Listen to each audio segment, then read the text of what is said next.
各位，这个嗓子啊还是没好啊，而且沙哑好像还变得更严重了。今天出去呢，我还没有找到这测核酸的地方，所以我也不知道我现在是阳了还是阴了。但是感觉呢还能录，所以咱们今天呢就接着开始聊这个王局的拍案啊。如果实在不行了，发烧了，我再跟大家讲啊。今天啊，咱们聊一个什么话题呢？就1月4号的时候啊，这索尼中国的社交账号被禁言，这事儿挺黑色幽默的。索尼中国为什么被禁言啊？新浪微博一直没有发公告，这事儿要说也比较蹊跷啊。按说索尼中国也是一个比较大的号，你要禁言的话，新浪微博总是要出一个公告的，但是没有。但是共青团中央自己呢发了一个帖子，他明确的说，索尼中国发的一个帖子涉嫌污蔑中国的烈士邱少云。这3个月之前，也就是去年的10月12号，索尼中国啊，他在自己的官方微博上发了一个帖子，这帖子啊是引用老毛的一句诗，说是待到山花烂漫时，他在丛中笑，下面配了一张图，这是一个小树丛，树丛中间有一个黑狗，脑袋从这里伸了出来。要说这个照片，他肯定想搞点幽默效果啊，确实也一般，在我看来啊，不太高明啊。但是呢，后来就有好事者啊，敏锐的发现，就这张图背后啊，它蕴藏着非常大的险恶用心呢。就像新浪微博举报说什么呢？说这张图片呢，它其实污蔑我们的烈士邱少云呢。因为去年12月12号是什么日子？是邱少云牺牲的日子啊。这邱少云怎么牺牲的？大家都知道，是美国的凝固汽油弹把他炸的在这树丛中间。所以后来团中央呢，就专门在一篇文章里头找到了邱少云烈士啊牺牲时画这个被画的一幅画啊，旁边都是树丛。所以这两个图放你一对比，说你看，这把这个邱少云啊类比成狗，那这不是污蔑邱少云烈士吗？这极大的伤害中国人民的感情了，对吧？就以这个理由把他禁言了。说起来有点好笑啊。要我说啊，共青团中央这个是不是他举报的我不知道啊。但是共青团中央，我觉得呢，其实真正应该被封杀。为什么呢？因为你想啊，去年10月12号啊，索尼中国发了这个帖子之后，3个月的时间，没有任何人把这张狗头跟邱少云烈士联想在一起。是谁让这个邱少云烈士跟狗头连在一起了呢？就是团中央嘛。在他发这篇文章之前，我相信没有任何人联想到这个狗头跟邱少云之间有什么联系。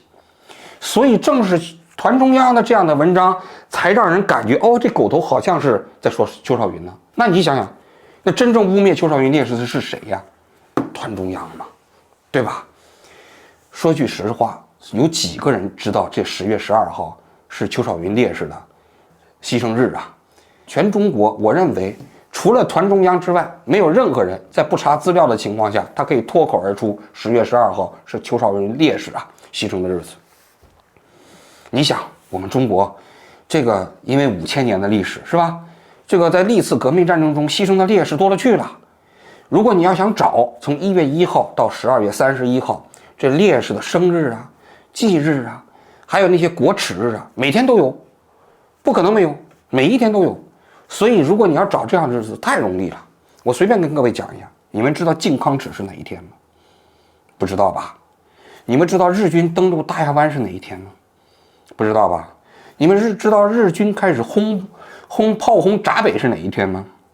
我相信你们也不知道吧？那你们知道不知道这个宋朝跟这个金国签署这个卖国条约、澶渊之盟的时候是哪一天呢？所以我们如果要找这种日子，那比比皆是啊。而且去年10月12号，那苹果还搞发布会呢，那为什么他不把苹果中国给封了呢？为什么只封这个索尼中国呢？对不对？所以这里头充满了各种各样的蹊跷啊。更何况你要知道啊，这个帖子是去年10月12号发的，到1月14号新浪微博制裁他的时候，已经过去了3个月。新浪微博的老总来去之间他在网上说，他说在走流程刚走完流程。这话说的非常技巧啊，他没有说从去年10月12号就开始走流程，走了3个月，他是说走流程。至于这流程走的是5个小时，还是1天，还是3个月，他没讲。怎么可能走3个月呢？你想想，如果真走3个月的话，意味着什么？意味着这网信办说白了，他就是严重伤害中国人民感情的帮凶啊！你想吧，这邱少云烈士，这个被当作狗头挂在网上，一挂3个月，他们也不管，也不把他先删了，然后呢，一直就这么挂着，然后讨论3个月，最后才把这个索尼中国给禁言。那这不就是说明这个网信办他们跟这个索尼中国沆瀣一气吗？共同伤害中国人民的感情吗？共同污蔑邱少云烈士吗？除此之外还能有什么解释？这么一个处罚决定，为什么要搞3个月？又不是外交纠纷，又不需要搞外交谈判，你一直处罚就可以了，对不对？而且我们网信办平时工作效率那叫一个高啊！那平时基本上封杀别人的话，都是当天就封杀啊。大家都知道有个叫刘春的，在网上啊，也是大 V1000多万，是吧？前2天他骂这个吴尊友，我们都知道，在我们节目里头我们也评论过啊。CTC 的一个专家，专门洗地的、雕盘的，是不是跟胡锡进有一拼？他最近一段时期里头，他就在网上天天宣传这么一个观念，就说党啊，中国共产党啊，是为普通的老百姓争取了3年的时间，是吧？一直等到这个病毒啊毒性变低了，然后呢才开始放开。放开之后呢，让中国人少死了上百万人，到处演讲来讲这段话。这段话他讲出来之后，刘春就在网上骂了他一句，说操你大爷！但刘春这个话当然也说的也不对，你不要骂人，因为我平时我从来不说脏话，我就是引用一下刘春的话，要不大家也不知道为什么人家处罚他，对不对？我其实是非常尊重这个吴尊友，这个作为一个学者的，不能骂人，骂人是不对的。但是刘春这句话啊，我说的意思，他说完之后当天就给他禁言了。你想这反应多快啊？为什么刘春被禁言，没有被刘成走3个月啊？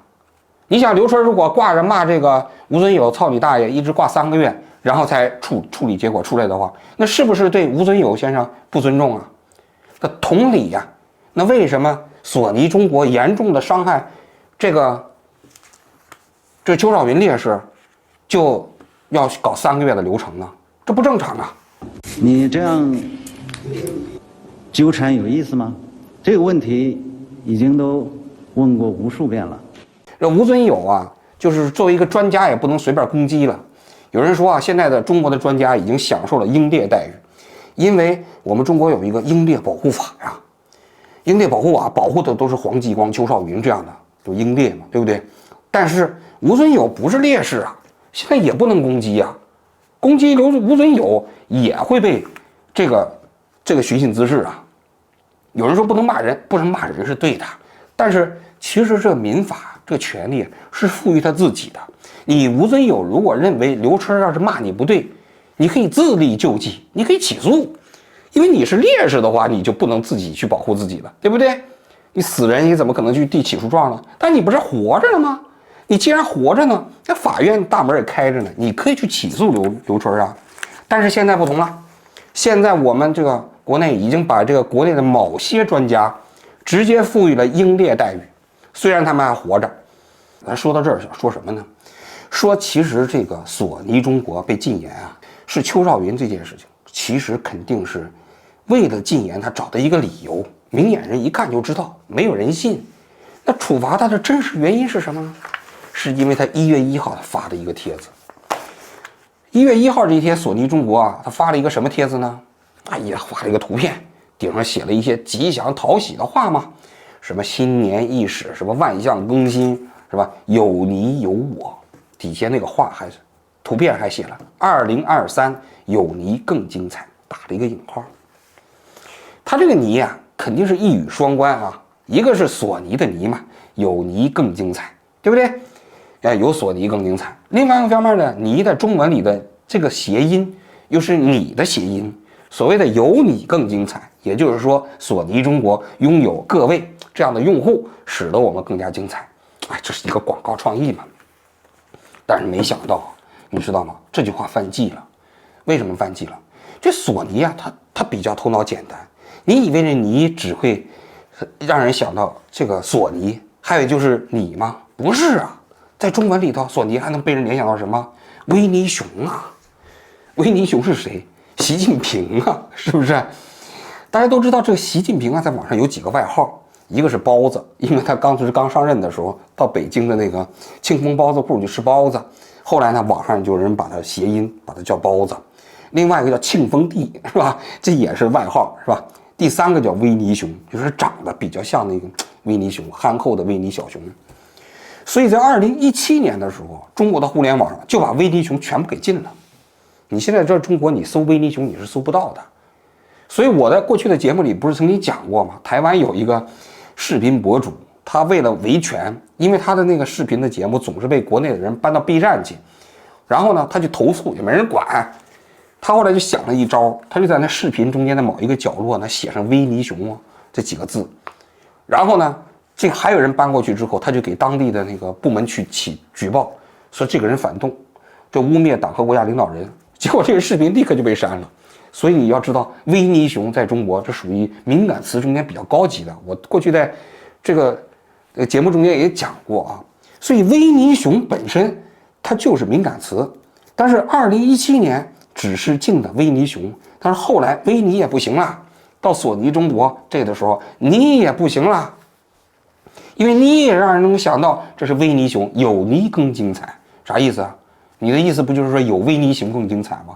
这话听起来又像反话吗？于是就把它给禁了。说白了就是现在文字狱，就是那古代皇上的避讳。你想那古代的皇上当上皇上以后，是吧？他自己跟自己名字有重名的人都得改名字，跟自己有相关的那东西信息都得让开，是皇权的象征嘛。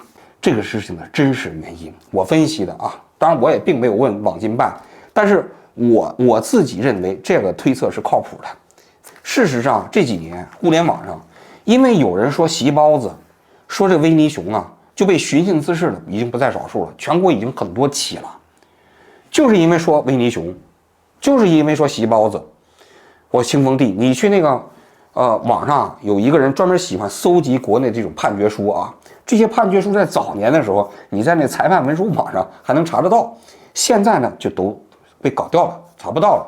但是有好事者把这些裁判文书啊都给搜集起来了，在网上有一个文字狱什么收集中心，你可以看到全国各地啊，四川的、广州的、上海的好多地方都有，就是因为说了一句席包子，在网上就以寻衅滋事的这个名义啊被拘留几天，有的还判刑的。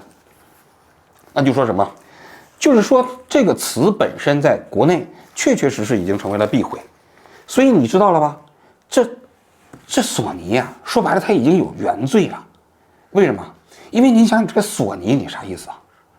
索尼，你锁住维尼熊啊，或者你索命维尼熊啊，你这名字本身就是反革命啊！要在古代的时候，这绝对是责令你这索尼，你必须改名字。当然你不能改成叫维尼了，维尼也是敏感词啊，维护也不行。你比如说你改成叫护尼，是不是？这全球你要改成叫护尼大法好，哎，那个这就不犯法了，是不是？当然也不行，因为这里还有尼呀，是吧？总而言之吧，这索尼这名字现在名字本身就反动透顶，怎么看你都不顺眼。所以你说为什么要搞这个索尼啊？有人说这索尼过去是累犯啊，什么之类的啊，什么7·7事变的时候他发那个新产品发布会啊，什么之类的啊，这个团中央罗织了一大堆罪名。但说句实话，他一做生意的，他犯得着在这个地方侵犯你中国人民的感情吗？你说他不知道，他无知，我觉得可以理解。像7·7事变这个啊，你说他有意这么搞，没有人相信。就那事儿，还最后罚了他100万。你现在说的是邱兆云这事儿，我觉得那是完全没有任何可能，是吧？所以呀，就是这件事情，就是索尼的原罪就在于他的名字，就索尼本身已经反动了。就为什么中国的这些党和国家领导人呢都不能调侃，甚至说，你看西方那些政治家，经常有人画他们的漫画，然后呢，他们其实也都一笑了之。事实上，其实只要稍早一点，我们中国也有一点有限的这方面的那个宽松度啊。我还记得早年的周立波讲那个海派清口的时候，还模仿过中国的3代领导人。是吧？这个老毛、邓小平、江泽民3代领导人面对美国人威胁的时候不同的反应，其实有点类似于西方的脱口秀里头那种调侃啊，但是那也仅此而已了。现在完全没空间了。你想那个时候给老姜起名叫蛤蟆，是吧？其实也挺不雅的，但是也没抓人呢。但是现在可不同了，轻则拘留，重则判刑。所以你看到了吗？在这个国家里头啊，它不仅仅是专家学者享受英烈待遇啊，这个最高的统治者那享受着最高级别的英烈的待遇。你只要敢叫他一声外号，你都有可能被抓起来。为什么西方国家里头这些政治人物就可以随便调侃呢？在我看来，这背后有一个截然不同的逻辑，就是专制主义啊，它的这个政权呢，就是把整个权力构建的神圣性和神秘性。你想想，古代的时候啊，军权哪来的？军权神授，神是什么？老天爷，天是吧？天是什么？天我们谁也不知道，就是一个神秘的存在物。他把这个权力交给了这个皇上，所以皇上就拥有了跟其他人都不一样的这么一种所谓的权力的正当性。那么为了维持这个所谓的权力的神秘性和正当性，那么他要构建整个皇权的神圣性。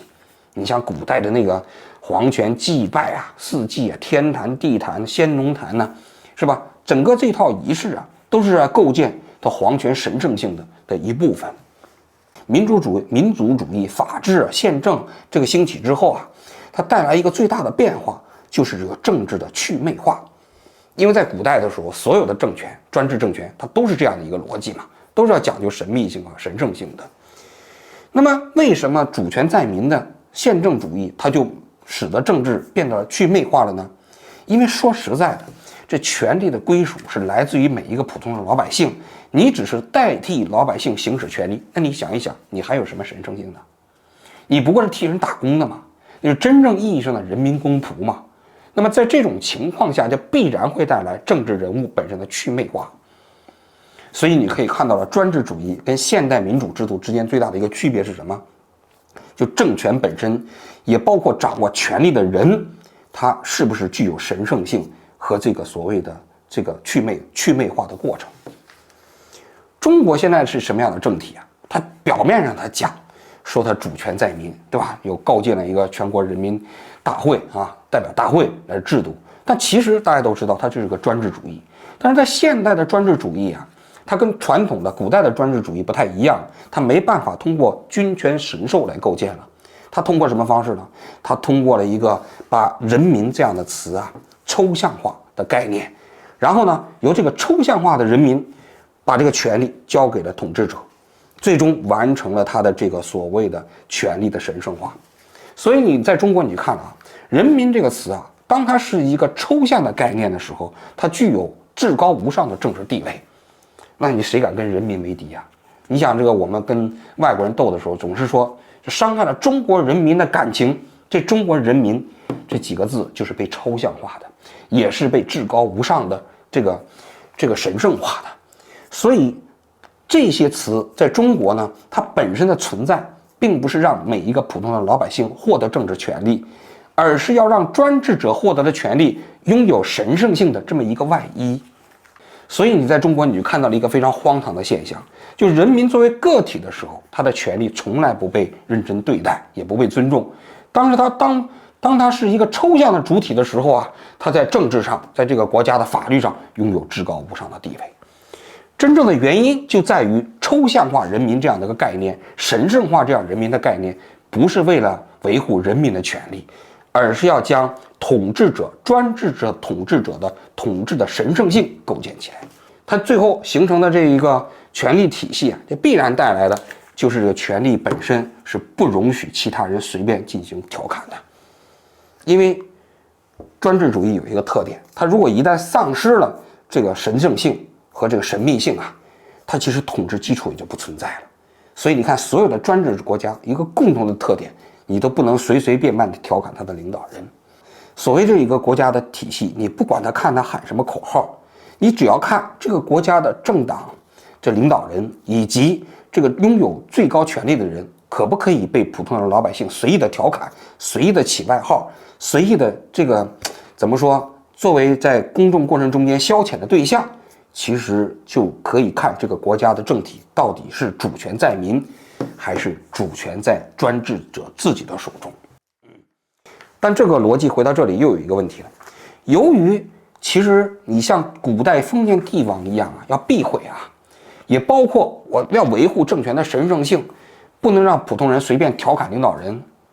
但是呢，这个理由他在现代社会里他讲不出来，他不能说哦，我习近平这是中国国家这中共中央的总书记啊，你不能给他起外号啊，你叫维尼熊，因为他长得像维尼熊，所以维尼熊就不能存在了，他不能讲，对不对？他不能讲，最后就到了一个什么结果呢？他就必须要找一个其他看起来非常牵强的理由去处罚他，认为这个触犯他所谓的权力神圣性的那些行为，就这么简单嘛。这就是当代文字狱嘛。这就像古代当时说呢，清风不识字，何故乱翻书嘛，是不是？至于写诗的人，他到底有没有那个意思，他是不是在嘲笑清朝的统治者不重要，但当他统治者认为你嘲笑的，他可以处罚你。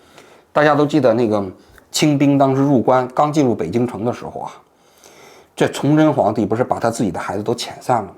但他其实自己的太子没有跑远，没过多久他的太子就被抓回来了，10几岁的一个孩子。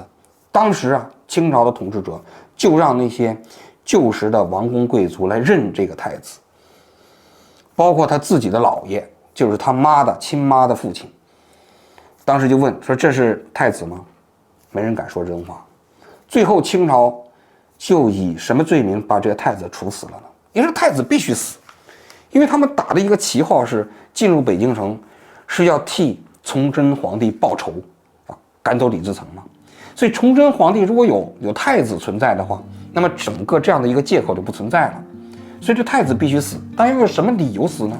就说有人假冒太子，说这个太子是假的，最后就把崇祯皇帝的太子给杀了。你看，专制主义的这些统治者呢，在处理类似事件的时候，还是充满了政治智慧啊，就像这索尼中国被处理一样，也充满了令人喷饭的政治智慧吧。